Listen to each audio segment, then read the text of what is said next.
Welcome to Creating the Future. Creating the Future. An Omen Group presentation. We're spotlighting the visionaries who are driving progress and sparking positive change in Dayton and beyond.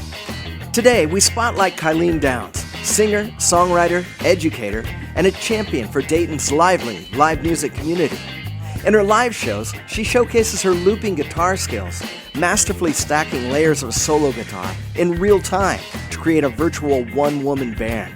In her original recordings, she combines thoughtful lyrics and catchy hooks that always leaves listeners wanting more. She's a true Dayton original. We're creating the future. Creating the Future. With Kyleen Downes. And the future starts now. Welcome to Creating the Future. I'm David Bowman. And I'm Evelyn Ritzy. And today we are joined by musician, educator, community builder, and friend, Kyleen Downes. Kyleen, welcome to the pod. I am very happy to be here. Thanks for having me. Absolutely. So much to talk about today. So excited. We've already been having some good conversations. I know. We should have Good recorded times. all that. You have such an interesting backstory. So one that I think for some people might surprise them. And I was hoping you could just maybe start by telling us a little bit about your journey, your musical background, and how you came to call Dayton home. Yeah, well, my mom retired from the Air Force, right, Pat? So that's what brought me to Dayton. But yeah, I was a military kid growing up. And I started playing guitar when I was 11. I got a guitar for Christmas. And this might be surprising, but I was very shy. Like, I was very oh, people make me nervous. So my parents got me the guitar for Christmas, but they also got me a gift certificate for guitar lessons. And I was like, no, I don't want to go sit with a stranger. But I'm so glad they did. I've been playing guitar ever since then in different capacities. I joined the military after high school, so I was in the Army, and I started playing in a band in the barracks. We were rocking out, and that got me into playing my first couple of shows. And then when I got out of the military, I went to school to teach. Like, I was going to do, like elementary education. Yeah. I started studying that, and I was, at the time, waitressing. I thought it'd be really fun. I was like, I can't wait to be a waitress. This is going to be such a cool way to make money. And all I have to say is mad respect for anybody in the service industry, anybody dealing with people who are hungry. You learn a lot. You learn so much. And some people they're cut out for it. They have the knack. They have that skill. I didn't.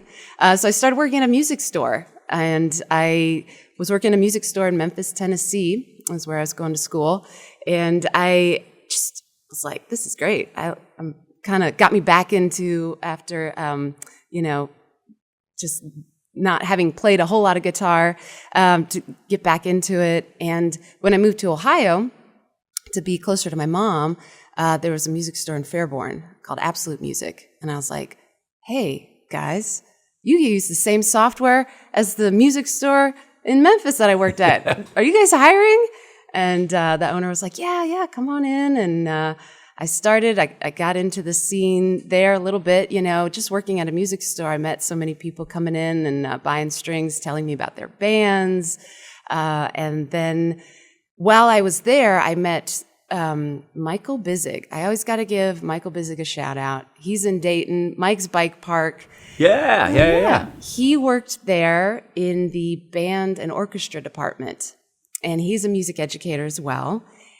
And I hadn't finished my degree. And I was in a position of like, what do I want to study? Like, I did some substitute teaching, and I was in a kindergarten class, and I was like, I don't know if I'm cut out to just take care of 30 kids for 7 to 8 hours a day. I was just like, oh no, Mad I was respect glad for people who can do that too. And I have so much respect. People do not know the level of commitment and energy and just what it takes to be a teacher. So I was like, I still want to teach. I've always wanted to teach.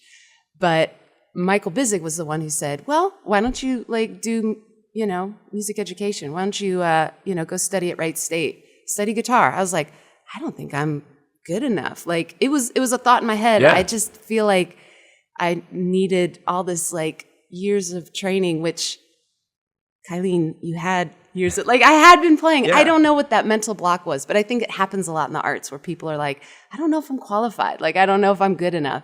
Well, that's why you go study. Like Right. and it could be study in school. It could be study in, just get on the job, just getting into it.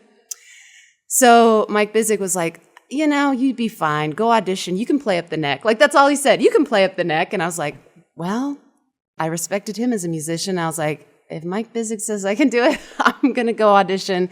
And I started taking lessons with Jim McCutcheon. And then I auditioned for Wright State.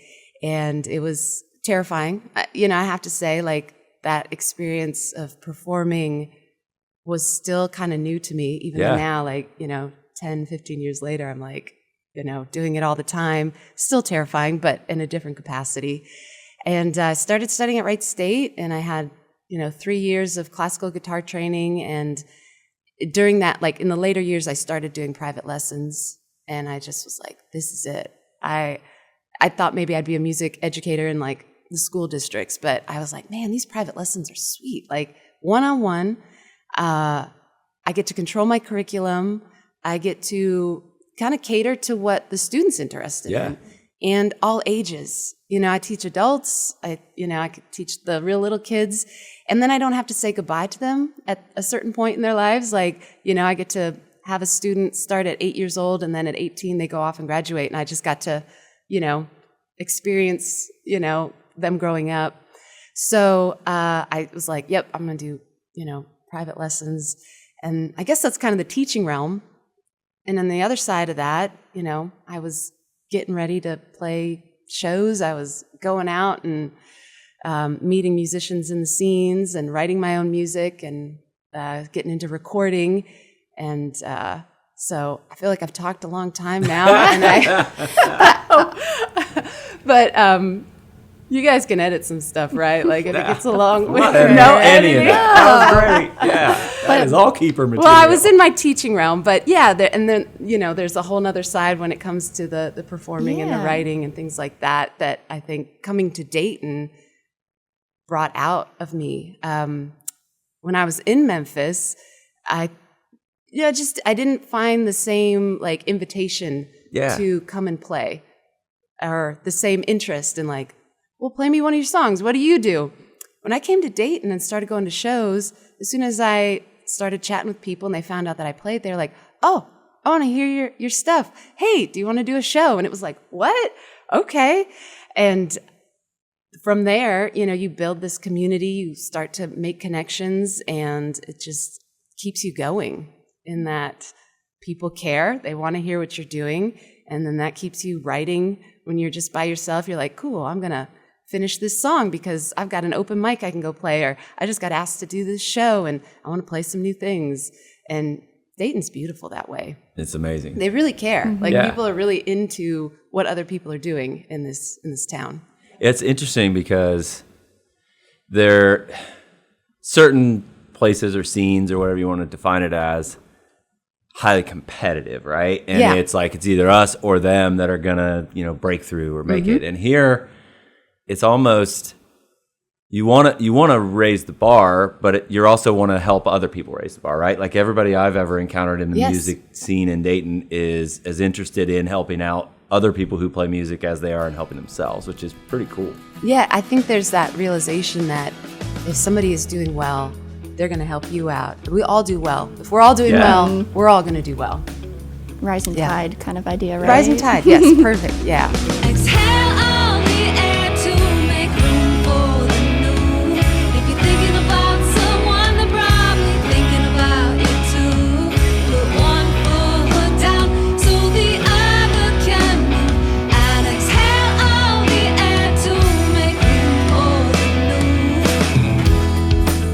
new. You kind of touched on the idea of like imposter syndrome almost throughout your journey, and I'm wondering, what is that step like to take from, maybe performing covers or performing other people's music to performing something that you've written, and how vulnerable that can be? Can you talk about that a little bit? Oh, that's good. That's an interesting question. I have like two sides to that, because in the beginning, I don't think I knew how to play other people's songs. Like I felt imposter to even be like, how do I even learn somebody else's song? You'd hear it and be like, that seems hard. I don't know. So I'd honestly write more of my own things. And I kind of started more that way because I was like, well, if I make it, then at least I know how it goes. But I think in the other side of that, like when you are writing and then you're going out and playing it, I honestly have never had maybe like an issue. I think there's kind of this image, it gets portrayed in movies a lot, where it's like the artist is up there and they're singing their song and no one's paying attention and they're like, oh, I put my heart into this song and no one cares. Honestly, when I feel like nobody's watching me, it's when I'm like, oh, I can relax. Ooh, I'm gonna like dig into this one. But I recently just played a show at a venue that was very intimate, and it was at the Little Art Theater in Yellow Springs, and I got to play some songs that were my own, and it's like you're diving in, being like, here goes. Like some of them were new, some people had heard before, but I played a few that were like new, and I was like, I hope I can pull this off. You want to do the song justice, like you want to feel like you're communicating eloquently, and you have to do it in a way that's like really in a formula almost, because you're like, there's a structure. It's like a script, and I play with a looper pedal too, so I have to make sure I'm getting everything right, and you're trying to convey like a feeling, but there's so many mechanics to it too. Yeah. It can get a lot in your brain, which is why you practice. Like just so I think if I go in, I feel prepared, and I feel like I can get my message across. I also feel like the audience is on board. Mm-hmm. And, if they are listening, then they want to listen. They want to be a part of it. So it feels received, and it feels like everybody's excited. Even if there's a mistake, people are like if they are part of it, like in that way of they're like, oh, we're in on this together. We're in this journey of like putting the song together and performing it. I don't even mind that stuff where it's like, that's not what I intended to do, but we made it. We're having this experience together. Yeah, it makes it more just real and human, right? Yeah. Which makes it fun. And that idea of evoking feelings, sharing your feelings and what the audience brings back to you, your performances just evoke a lot of joy and optimism, I would say. Thank you. And that feels like that comes naturally to you. Is that something that you feel like your energy is just who you are? Yes. Honestly, I get very tingly. I vibrate in a way that I'm like, you need to calm down. So I actually think sometimes I have to like practice bringing my excitement down so I don't just like I would never scream at an audience, but sometimes on the inside I'm like, I can't believe we're doing this. And that's, exciting, but that's not going to make for a good song. So yeah, I definitely just feel so happy when I play, and I feel so excited that I honestly am more practicing just taper it down just a little bit, just to make sure you stay in somewhat control. Although I guess some people like a show where it's like, it's getting a little out of control. And I'm going to go deep there because I don't like being out of control. So I'm going to study that more. I'm going to reflect on. There you go. There's a song in that somewhere. Yeah.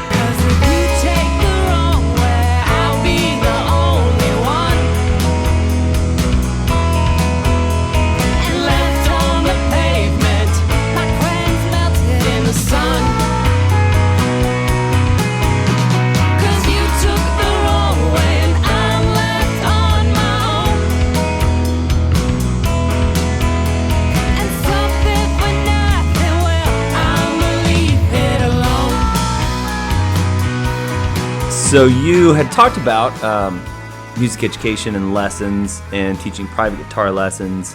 Another thing you do is lend your time and expertise to programs like Talking About the Young Sound, the program at the Levitt for the Teens Performing Arts Summer Camp.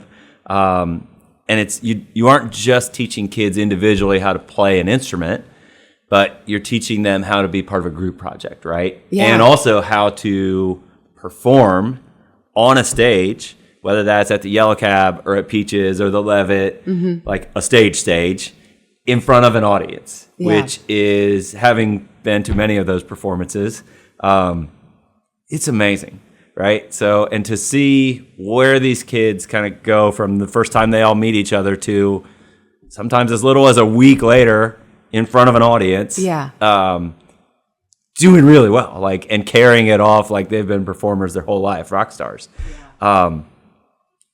Tell me about that, and like, you know, what you get out of working with young people, and just that whole experience of not just teaching an individual how to technically play something, but teaching a group of individuals how to work together, like as a team, to kind of accomplish a goal, right? Of you're trying to perform a song. Yeah.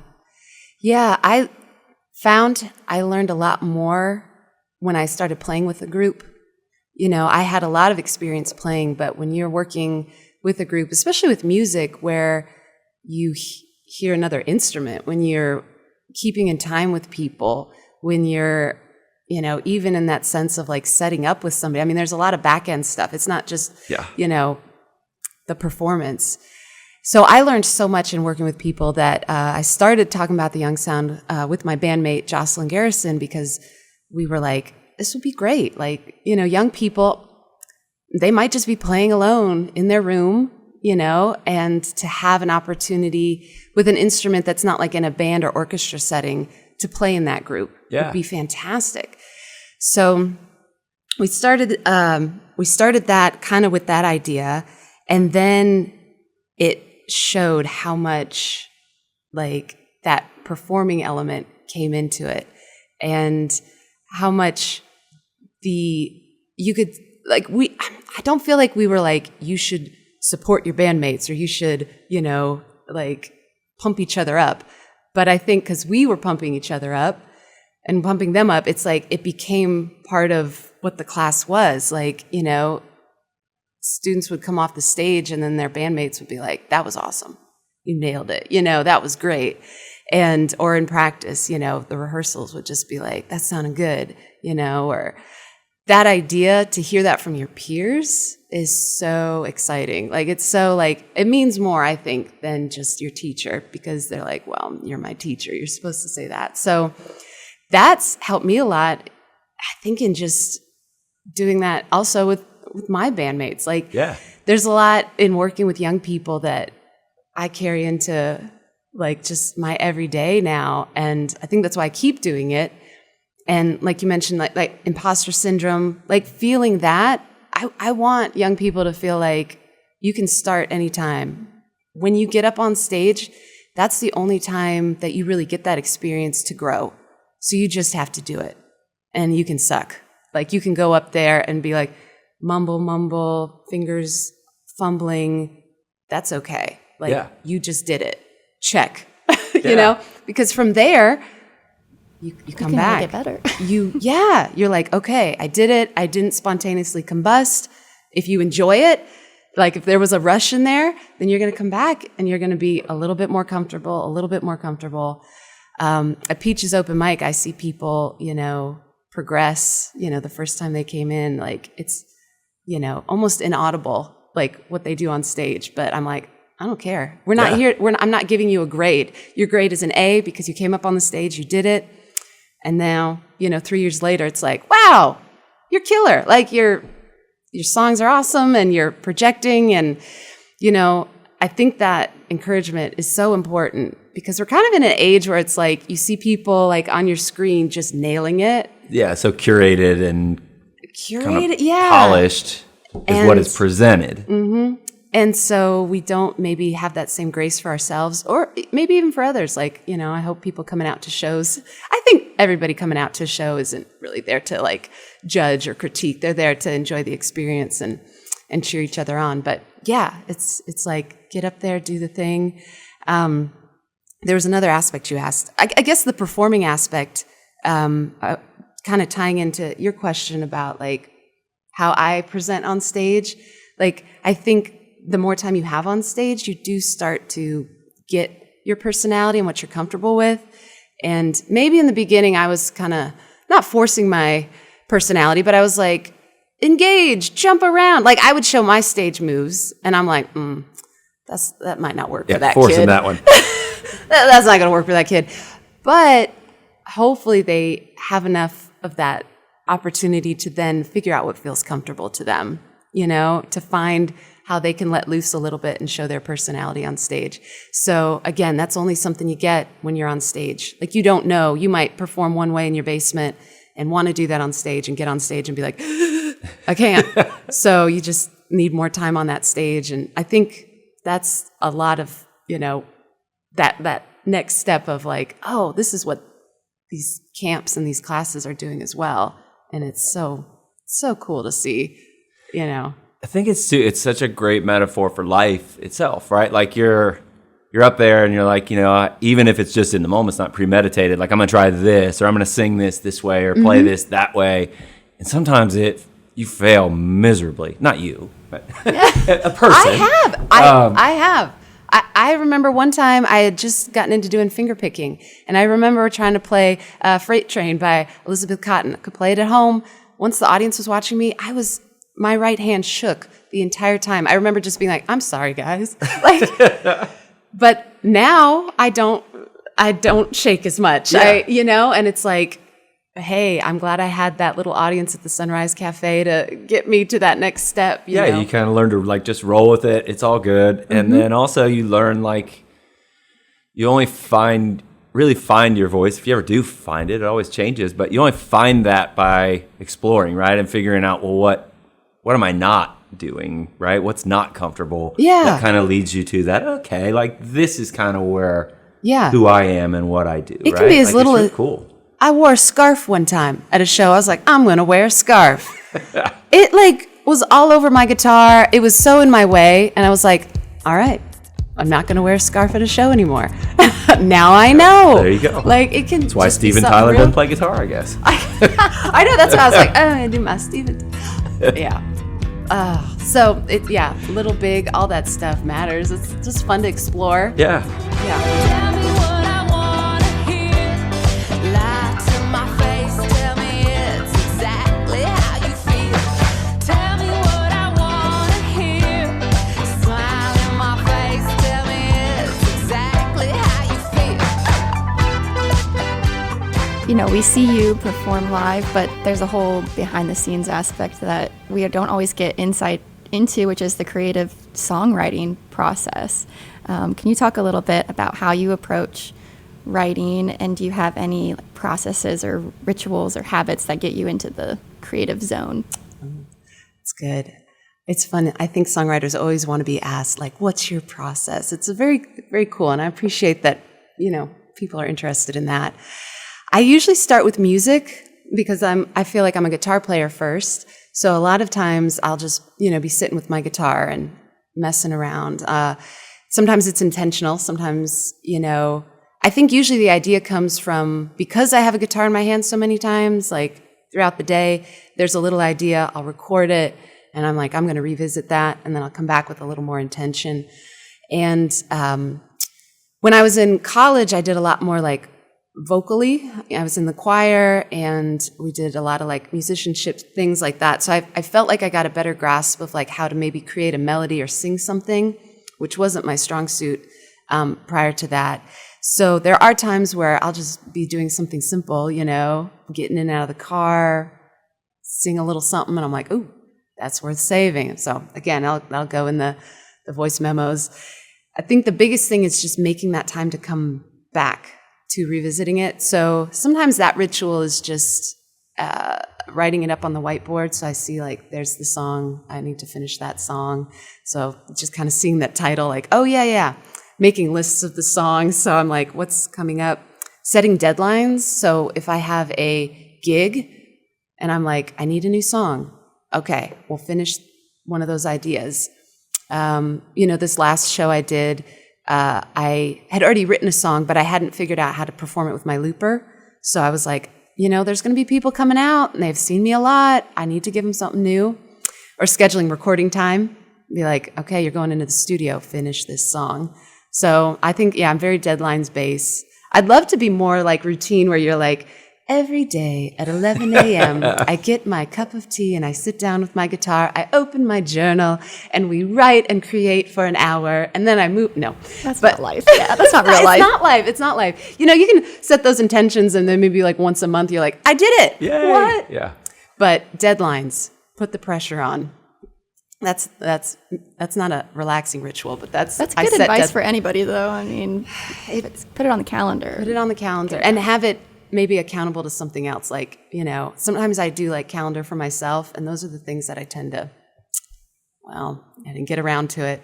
But, you know, if Patrick's got me on the calendar over at Real Love, I can't bail on him, you know? Yeah. Or I couldn't bail on somebody who booked me and has like sold tickets. It's like, okay. So, yeah. Where do you find that you get some of that inspiration for a song? Is it just going throughout your day, or where do you take inspiration? So sometimes inspiration will come from listening to a song. Since I'm a teacher, like a lot of students will bring me songs and I'll kind of hear what different artists are doing that are outside of who I would normally listen to. And that can be inspiring, something fresh. I also think like, I guess going back, like we have absorbed so much, like I'm saying the collective, we absorb so much like throughout our life that I think there's a lot of stuff that, like, Tom Petty is one of my favorite artists. And I think whether I know it or not, you know, when I write a song or something like that, like there's a part of me that maybe is hearing something that I just have known. Like Sheryl Crow is a big inspiration. I think Brandi Carlile is one of my favorite voices in the entire world.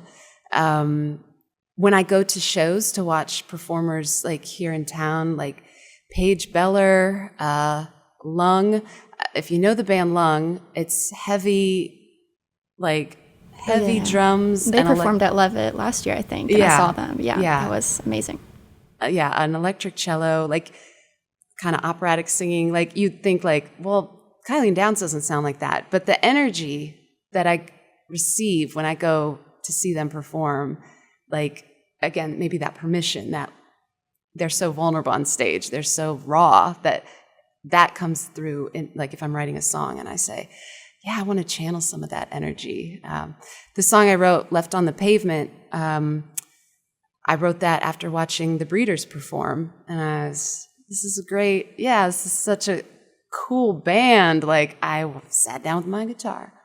All right, I'm gonna pretend I'm like the Deal Sisters right now. Yeah. Like just feeling that energy.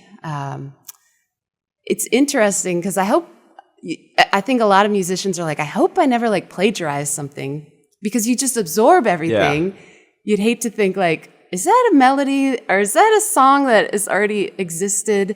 I know that happens sometimes when my students write songs. They're like, this sounds like something else. And I have to go, well, you know, it's bound to sound like something. Just keep seeing it through. If it's really going to be an issue, I'm sure someone will point that out. So I love that idea of just how we absorb things and then how it comes out in our own lens. Yeah. Do you find yourself when you're at concerts, when you're at things, you kind of alluded to this, but you watch concerts different than just like somebody who's not a musician, right? Where you're kind of taking like mental notes of like, ooh, that was a cool riff, or that was a kind of an interesting way to do that. I liked how they did that break. I liked how they introduced the band. I like how they have the stage set up. That makes sense. I always wonder how it's a big question for me because I want people to come out to shows, but I only know how I come out to shows. And I'm always curious how people who are not musicians watch a show. I mean, that's who I want to come out to shows, because you can't cater to musicians because every musician has a gig. Like when you have a gig, they're playing somewhere. So yes, I definitely watch shows in a way. I feel like it's research and development. Yeah, absolutely. So you mentioned Tom Petty, you mentioned Sheryl Crow, Brandi Carlile. Who are other influences? Sort of going back to like when you're 11 all the way through, like what has that progression kind of look like as far as just acts, bands that stand out? When I was younger, I feel like this isn't a good way to describe it, but I didn't feel hip. I didn't know a lot of bands. Like, I listened to whatever my parents had on the radio, which is probably why I love Tom Petty. Yeah. I remember they had a Genesis cassette tape. I love Genesis. Like, I didn't feel like I was really in tune with like who my artists were, but I loved what my parents listened to, you know? And then as I got a little older, I remember when Coldplay came out, and that first album, second album, third album, like that really spoke to me kind of in my like teens and young adults. I remember I got the Norah Jones album. Oh my gosh. So, and then there was a lot of like heavier music. I'm trying to remember. I mean, I think of the bands that were popular when I was like growing up, and it was Linkin Park, it was Korn, it was, I mean, I can't even remember some of the bands because I don't listen to them now. Yeah. But, you know, I think about somebody like Alanis Morissette or Sheryl Crow, who I will go back, Melissa Etheridge, that I remember as a young person, but maybe didn't have I would just listen to the radio. Yeah. I wasn't like, I'm going to collect, you know, my CDs or whatever like that. I mean, my first CD was Men in Black soundtrack and Weird Al Yankovic. Like, That's awesome. so I was going to say something that made me think of. Well, I want to mention Katie Tunstall. Like, this was when I was getting into performing out, and she used a looper pedal to perform her song Black Horse and the Cherry Tree. I remember seeing that on YouTube in the early days of YouTube, you know, where you could really find something and like everybody saw it.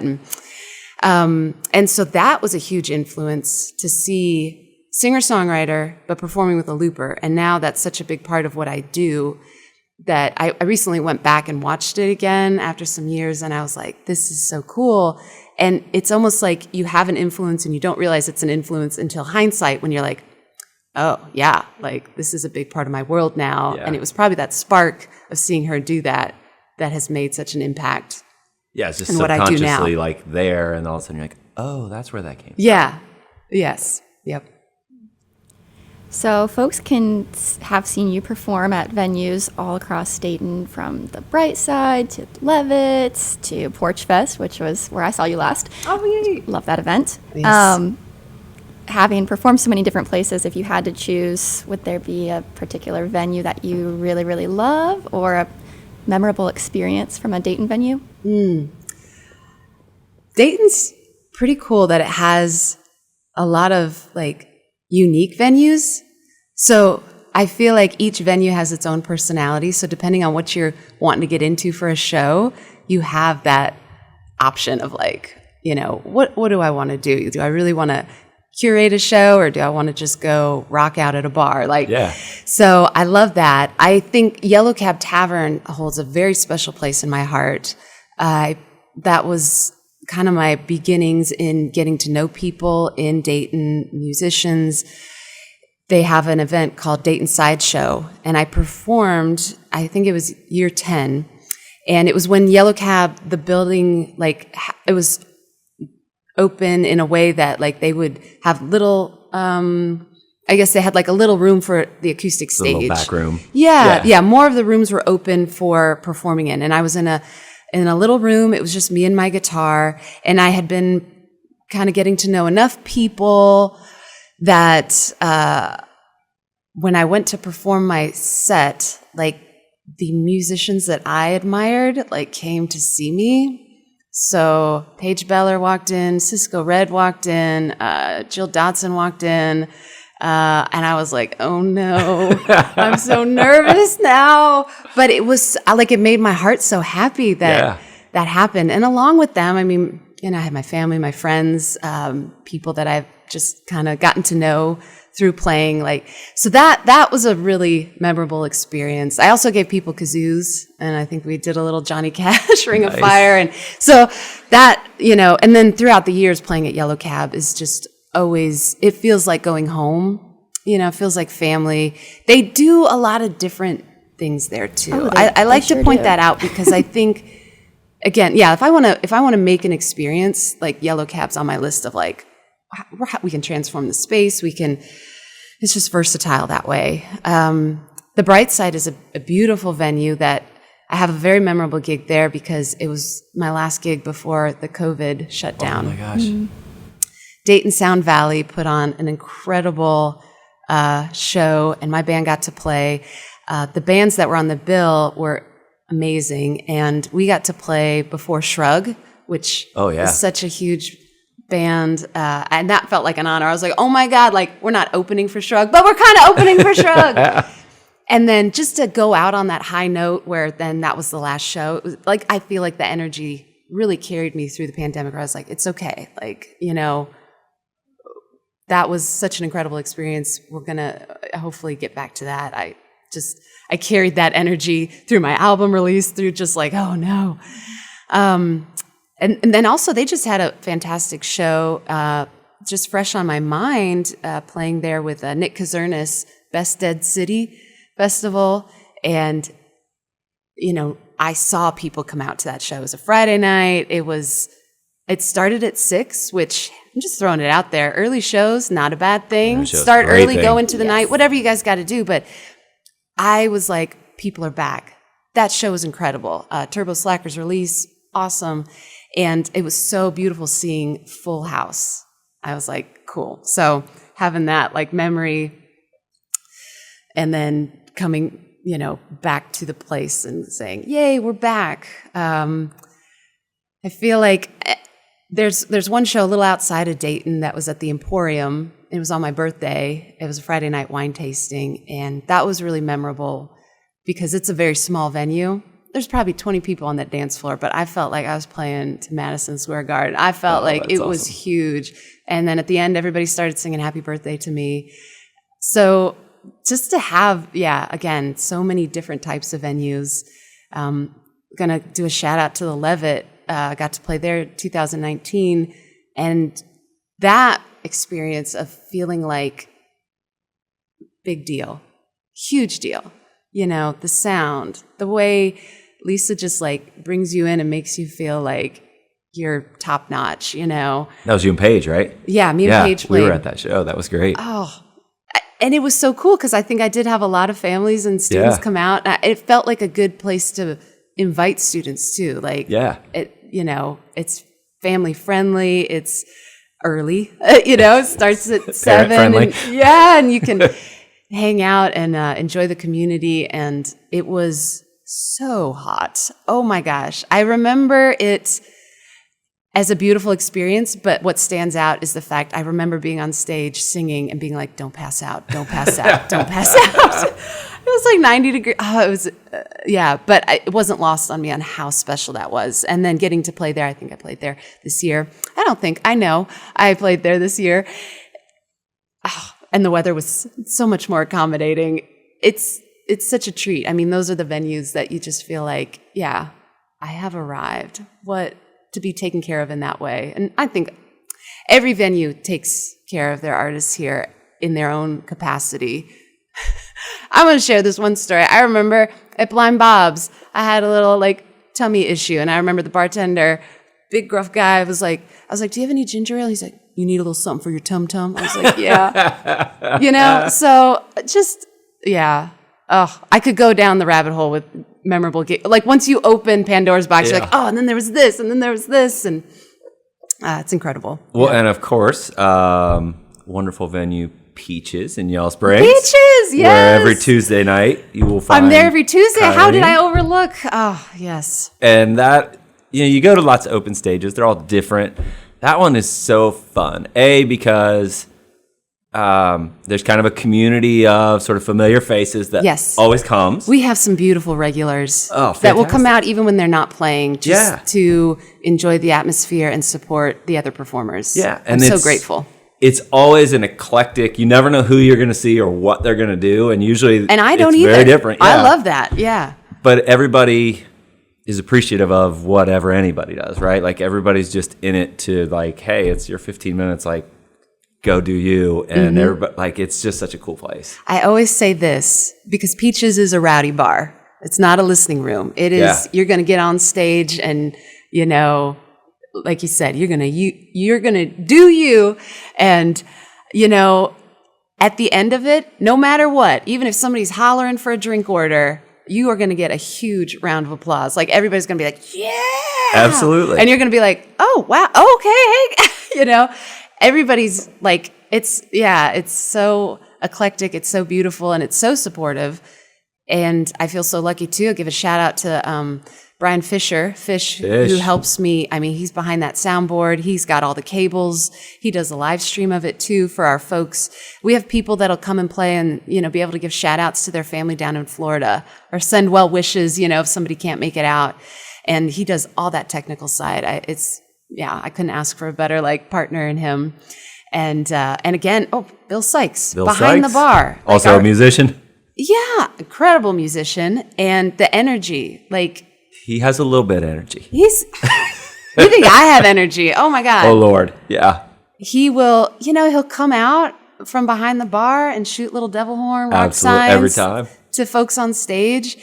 So that's such a team effort, and I just am so grateful to be able to, host that. And that's where I say, hey, if you're listening and you got something you want to do, come out and see us. Absolutely. Come out and see us. Go to Kyleen's website. You can even reserve your spot. Yeah. For the next Tuesday at Peaches. Yep. So one last question.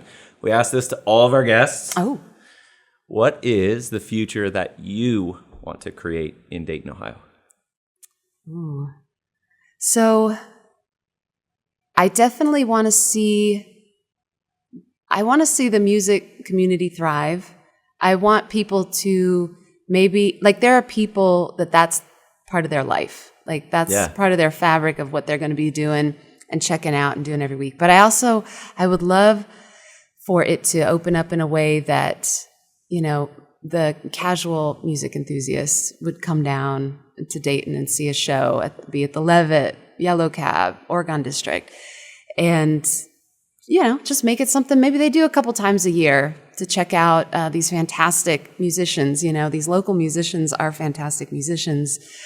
And I think with working with young people, that's a big part of it, because I think if they know there's a place for them to take their music, that just keeps it strong, that there's possibilities to play. You can create your own show. You can get on a bill with these bands that are already established. So it's that collaborative nature. Dayton Porch Fest is a good example of businesses coming together, a neighborhood coming together, music fans coming together, the musicians coming together, and everybody has an amazing time. So more of that, yes, please. I just think that's fantastic. I love it. That is a fantastic vision of the future. And you're a fantastic person. So thank you so much for joining us today. You guys are great. Thank you for having me. Yeah. Creating the future. Creating the future. Thanks for listening. Creating the Future is a presentation of Ullman Group, a full-service advertising and marketing agency helping our clients create the future for over 75 years. Executive producers Evelyn Ritzy and David Bowman. Director and video editor Jason Carter. Audio editors Jim Hosfeld and John Brooks. Graphic and motion design Megan Murphy and Cody Rain. To hear and view other episodes and learn more about the Ullman Group, visit ullmangroup.com/podcast.